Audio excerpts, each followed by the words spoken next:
M بابو تنولی اپنے دیکھنے، سننے اور چاہنے والوں کے لیے ایک مرتبہ پھر حاضر ہے، ڈھیر ساری دعائیں لے کر کہ رب کائنات ہم سب کو غیب کے خزانوں سے وسعت والا رزق عطا فرما۔ چونکہ قربانی کے دن ہیں تو میں آپ کو قربانی کے ذبح کرتے وقت کے خاص مسائل بتا دوں، آپ کو قربانی کے ذبح کرتے وقت کی خاص مسائل، خاص باتیں بتا دوں تاکہ آپ ان کو سیکھ لیں اور قربانی ذبح کرتے وقت آپ جو ہے نا غیر شرعی طریقے سے نہ ذبح کریں۔ سب سے پہلی چیز یہ ہے کہ جو بھی قربانی ذبح کرے گا، قربانی کے ذبح کرنے والے کو بسم اللہ پڑھنا ضروری ہے۔ قربانی کو ذبح کرنے والے کو بسم اللہ پڑھنا ضروری ہے بالفرض۔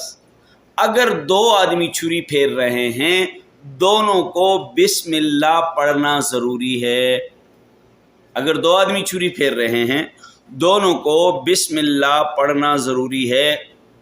تو اگر جان بوجھ کر ارادتاً قصداً بسم اللہ نہیں پڑھی تو جانور جو ہے وہ حلال نہیں ہوگا، قربانی حلال نہیں ہوگی۔ یہ مسئلہ سن لیں، جان بوجھ کر قصداً ارادتاً بسم اللہ نہیں پڑھی پھر آپ کی قربانی کا جانور حلال نہیں ہوگا۔ اسی طرح آپ ان مسائل کو سیکھیں تاکہ آپ کی قربانی، اور اینڈ تک ویڈیو دیکھیں، آپ کی قربانی حرام نہ ہو جائے۔ آگے یہ ہے کہ اگر بھولے سے بسم اللہ رہ گئی، بھولے سے، ایک ہے قصداً نہ پڑھنا، ایک ہے بھولے سے آپ نے بسم اللہ نہیں پڑھی، تو آپ کا جانور حلال ہو جائے گا، آپ کا جانور حلال ہو جائے گا۔ اور اگر یہ مسئلہ ضرور سنیں، آپ گٹکا پان کوئی ایسی چیز کھا رہے ہیں کہ قربانی کے وقت آپ کا منہ بھرا ہوا ہے، یوں یوں کر رہے ہیں، اور آپ نے قربانی کرتے وقت زبان سے بسم اللہ اللہ اکبر نہیں پڑھا، تو اس میں بھی کہتے ہیں کہ قربانی کا جانور حلال نہیں ہوگا۔ اس لیے اگر آپ گٹکا پان کوئی ایسی چیز کھاتے ہیں تو قربانی کا جانور ذبح کرتے وقت اس کو تھوک دیں تھوڑی دیر کے لیے، اور بسم اللہ اللہ اکبر ضرور پڑھیں۔ اور جو شخص بسم اللہ پڑھتا ہے، قربانی کرتا ہے، اس کا مسلمان ہونا ضروری ہے۔ یہ لفظ میں نے کیوں کہا ہے کہ کہیں ایسا نہیں کہ کوئی قصائی مسلمان نہ ہو لیکن ہو قصائی اور آپ اس سے جانور ذبح کروا رہے ہیں، وہ بسم اللہ پڑھے تو اس طرح بھی جانور حلال نہیں ہوگا۔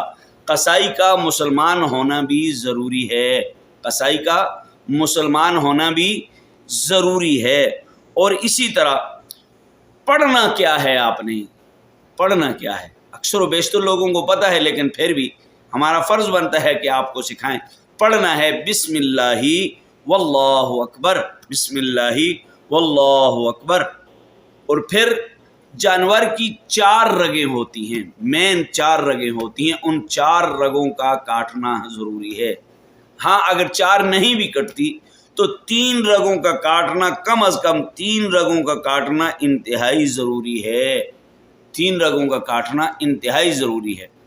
اس کے لیے تجربہ، وہاں کے مقامی کوئی بزرگ ہو، کوئی بڑے لوگ ہوتے ہیں، انہیں معلوم ہوتا ہے کہ یہ 4 رگیں کون سی ہوتی ہیں۔ تو یہ تھی قربانی کے بارے میں، اور اس ویڈیو کو آپ لازماً سنیں اور جو جو قربانی کرتے ہیں ان تک پہنچائیں تاکہ ان کی قربانی کا جانور خراب نہ ہو۔ السلام علیکم ورحمۃ اللہ وبرکاتہ۔